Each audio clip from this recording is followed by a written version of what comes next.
एक युवती पानी के बीच एक नाव में बैठी है। उसके एक हाथ में अन्न है और दूसरे में अग्नि। जरा सोचिए, एक छोटी सी असावधानी और वही अग्नि पूरे अन्न को जला सकती है। फिर प्राचीन ज्योतिष ने कन्या राशि के हाथों में ये दोनों विपरीत वस्तुएं क्यों रखी, और वह भी नाव में, जहां हर क्षण संतुलन बनाना पड़ता है। क्योंकि इस एक चित्र में कन्या राशि की सबसे बड़ी शक्ति और उसकी सबसे बड़ी समस्या दोनों छिपी है। कन्या हर कमी सबसे पहले देख लेती है, क्योंकि उसका काम केवल सुंदरता देखना नहीं, अशुद्धि को पहचान कर उसे उपयोगी बनाना है। कन्या का रहस्य परफेक्शन नहीं, प्यूरिफिकेशन है। वराह मिहिर के बृहद जातक में कन्या का वर्णन आता है, सस्य दहना प्लवगा च कन्या, अर्थात अन्न और अग्नि लेकर नाव में जाती हुई कन्या। 62 पुस्तकें लिखते हुए और 80 से अधिक देशों के 14,000 से ज़्यादा विद्यार्थियों को प्रोफेशनल ज्योतिष और वास्तु पढ़ाते हुए बार बार मैंने एक बात देखी है, लोग कन्या की आलोचना देखते हैं लेकिन उसके पीछे छिपी सुधारने की इच्छा नहीं। वैसे किसी व्यक्ति का पूरा व्यक्तित्व समझने के लिए उसका लग्न, चंद्रमा और पूरी जन्म कुंडली देखना आवश्यक है। लेकिन यदि किसी व्यक्ति का नाम अक्षर प से शुरू होता है तो पारंपरिक नाम राशि के अनुसार उसकी नाम राशि कन्या मानी जाती है। और यदि किसी की कुंडली में कन्या लग्न हो या चंद्र राशि कन्या हो तो इस वीडियो में बताई गई बातें उस पर बहुत हद तक लागू होंगी। इसलिए वीडियो में अंत तक बने रहें, क्योंकि आगे आप अपने व्यक्तित्व की ऐसी खूबियों को पहचानने वाले हैं जिन्हें आप हर दिन जीते तो हैं, लेकिन शायद उनकी असली शक्ति अब तक नहीं समझ पाए हैं। आज हम कन्या राशि को 5 अध्यायों में समझेंगे। पहला इसका प्रतीक, दूसरा इसका द्विस्वभाव, तीसरा इसका पृथ्वी तत्व, चौथा इसका स्वामी बुध और पांचवा इसके अन्य गुण। अन्न अपने आप थाली तक नहीं पहुंचता, उसे काटना, छांटना, साफ करना, सुरक्षित रखना और सही जगह पहुंचाना पड़ता है। यही कन्या की शक्ति है, बिखरी संभावनाओं को उपयोगी परिणाम में बदलना। किसी ऑफिस में लोग प्रतिभाशाली हों लेकिन जिम्मेदारियां स्पष्ट न हो, डॉक्यूमेंट्स बिखरे हों और फॉलोअप का सिस्टम न हो तो कन्या पूछती है कि कौन करेगा, कब तक करेगा और गलती कहाँ हो सकती है। अब अग्नि को समझिए। अग्नि केवल जलाती नहीं, वह भोजन पकाती है, अशुद्धि हटाती है और क्वालिटी की परीक्षा करती है। अन्न संभावना है, अग्नि उसकी परीक्षा, और कन्या वह विवेक है जो तय करता है क्या बचाना है, क्या सुधारना है और क्या हटा देना है। लेकिन अग्नि बहुत तेज हो तो अन्न भी जल जाता है। वैसे ही संतुलित एनालिसिस काम बेहतर करता है, लेकिन हर छोटी कमी पर लगातार ध्यान अच्छे काम का आनंद भी जला सकता है। और इसलिए कन्या नाव में बैठी है। नाव लहरों को रोकती नहीं, वह बदलती लहरों के बीच अपना संतुलन और दिशा बचाती है। यह कन्या है, परिस्थिति बदले तो तरीका बदल सकती है, लेकिन क्वालिटी का स्टैंडर्ड नहीं। कन्या द्विस्वभाव राशि है। इसका अर्थ बार बार उलझना नहीं, नई इंफॉर्मेशन मिलने पर अपने मेथड को सुधारना है। एक डॉक्टर लक्षण देखकर एक अनुमान बताता है, रिपोर्ट आने पर डायग्नोसिस बदल सकता है। क्या वह कंफ्यूज था? नहीं, गोल वही था, फैक्ट्स बदले इसलिए मेथड बदला। यही कन्या का द्विस्वभाव है, गोल स्थिर, मेथड फ्लेक्सिबल। लेकिन इसकी शेडो साइड भी है। काम पूरा हो जाता है फिर भी मन कहता है एक बार और चेक कर लेते हैं, फिर एक और सुधार कर लेते हैं, फिर एक और वर्जन और इंप्रूवमेंट। डिले बन जाती है। कन्या का सूत्र है, पहला अच्छा वर्जन पूरा कीजिए, अगला वर्जन बेहतर बनाइए, क्योंकि पूरा हुआ अच्छा काम अधूरे परफेक्ट काम से बेहतर है। अगर आपके भीतर भी काम पूरा होने के बाद एक बार और शुरू हो जाता है तो कमेंट में लिखिए एक बार और ज्योतिष की साइकोलॉजी और लॉजिक समझने के लिए चैनल को सब्सक्राइब जरूर कर लीजिए। कन्या पृथ्वी तत्व की राशि है।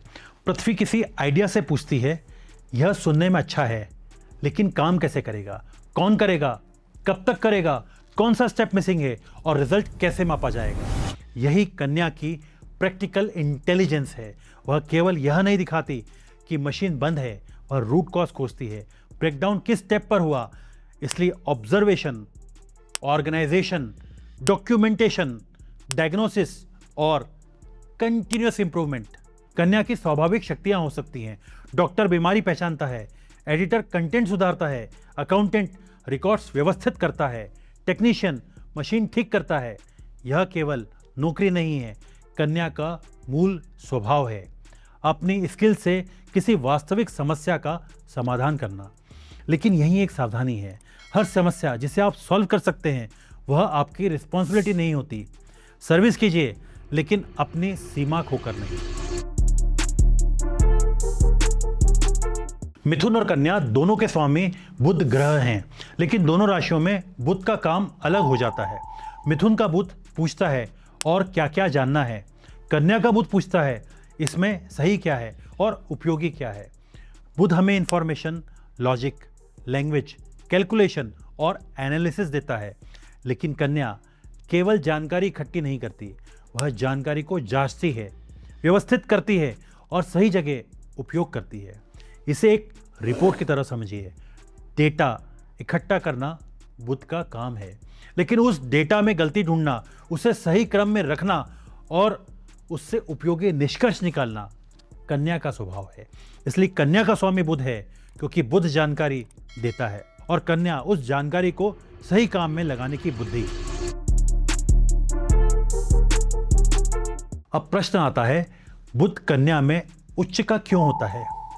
क्योंकि कन्या में बुध की सभी क्षमताओं को काम करने का सही वातावरण मिलता है।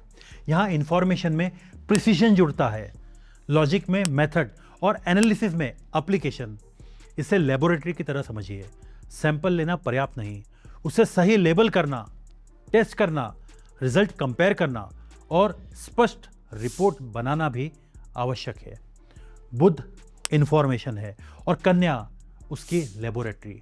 इसलिए बुध कन्या में अपने ही घर में भी है और उच्च का माना जाता है, लेकिन इसी राशि में शुक्र नीच माना जाता है। क्यों?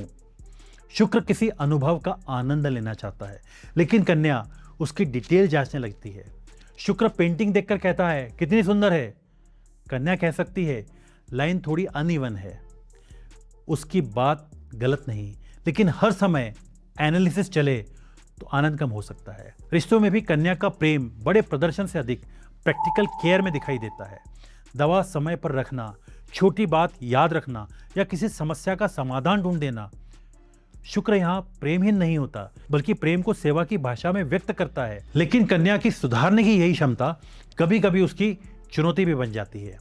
एनालिसिस जब सॉल्यूशन तक पहुंच जाए तो वह शक्ति है, लेकिन जब वही विचार बार बार घूमता रहे तो वह ओवर थिंकिंग बन जाता है। गलती के साथ समाधान दिया जाता है तो सुधार होता है, लेकिन केवल कमियां दिखाई जाए तो सही बात भी कठोर लग सकती है। इसलिए कन्या को 3 बातें याद रखनी चाहिए। हर सुधार की एक डेडलाइन तय कीजिए, हर गलती के साथ एक सॉल्यूशन दीजिए और किसी चीज़ को सुधारने से पहले यह पूछिए इसे करेक्शन चाहिए या एक्सेप्टेंस। और याद रखिए, केवल उच्च या नीच ग्रह देखकर अंतिम फल नहीं बताया जाता। भाव, दृष्टि, युति, नवांश और पूरी जन्म कुंडली देखना आवश्यक है। कन्या की वास्तविक शक्ति हर कमी देखना नहीं, कमी के भीतर छिपा बेहतर रूप देखना है। अन्न उसे उपयोगिता देता है, अग्नि शुद्धि, नाव संतुलन, द्विस्वभाव सही मेथड, पृथ्वी ठोस परिणाम और बुध सही इंफॉर्मेशन को सही काम में लगाने की बुद्धि। लेकिन कन्या की सबसे बड़ी सीख हर चीज़ को परफेक्ट बनाना नहीं है, कुछ चीज़ें सुधारनी होती हैं, कुछ स्वीकार करनी और कुछ छोड़ देनी। क्योंकि कन्या परफेक्ट होने की राशि नहीं, हर दिन थोड़ा बेहतर होने की राशि है। अगर आपका लग्न या चंद्र राशि कन्या है या आपका नाम प से शुरू होता है तो कमेंट में बताइए आपके सबसे बड़ी शक्ति क्या है, ऑब्जर्वेशन, ऑर्गेनाइजेशन या इम्प्रूवमेंट। और अगर किसी व्यक्ति का नाम अक्षर प से शुरू होता है जो आपका मित्र है या आपके परिवार में है तो यह वीडियो उन्हें जरूर भेजिए। हो सकता है आज उन्हें अपने व्यक्तित्व की ऐसी बात पता चले जो उन्होंने पहले कभी ना सोची हो। और ऐसी ही हर राशि के पीछे छिपे सिंबल, साइकोलॉजी और ज्योतिषीय तर्क को समझने के लिए चैनल को सब्सक्राइब जरूर कीजिए। जय श्री राम।